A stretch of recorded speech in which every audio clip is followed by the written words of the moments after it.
Are the new LSAT exams, for example, number 83, better than the older ones when it comes to beginning your studying process?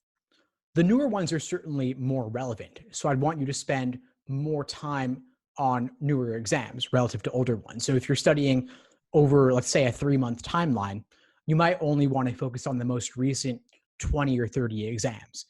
And we're currently up to exam 89 or so.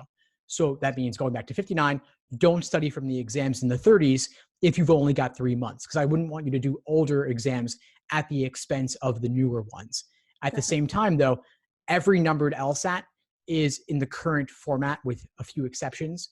So it's all fair game. But on average, more recent is more relevant. And the biggest change in recent years was that starting with June 2007 LSAT, they switched the reading count from being 4 long passages to 3 long and then 2 short dual passages. And so everything from June '07 to present reflects the modern format without any significant changes. Sure. And I understand the inclination people might have to try to pay less for the older exams because they are cheaper. um, in my experience, if anyone cares, I would advise if you have a longer period of time to maybe use the old exams as just individual practice questions and not so much to spend 4 hours taking the whole thing. Whereas using the newer tests for the full length practice exams or practice sections, I think is worth the extra couple dollars, especially when you consider how much money you get for every single point increase on the LSAT. That was definitely my experience. I don't remember what the number was. It's on my website because I talk about it.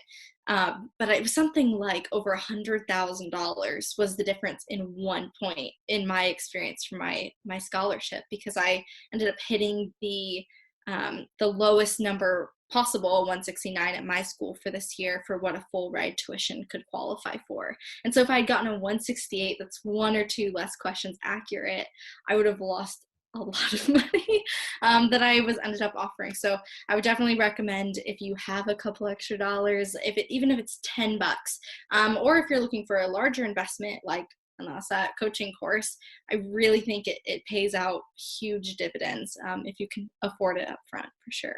Oh, that's totally true. I couldn't agree more. I mean, the value of a single point or two could mean thousands in scholarship money or getting into a better law school. And so the ROI on that over the course of your entire career is Mhm. enormous. And it's really almost all of the exams are available in books of 10 for about 20, $25 on Amazon. It's only the newest exams that are individual that are $10 a pop. Right. But that's really, at this point, I mean, there's a book of 72 to 81. So you're only looking at exams 82 to 89 or so that are individual.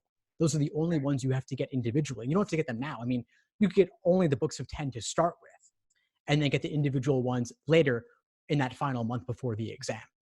Thanks for tuning into the show. Please subscribe if you haven't done so already to be notified of new episodes as I release them. And feel free to reach out if you need anything at all as you move forward with your prep. I'm happy to help however I can. In the meantime, I'll wish you all the best and take care.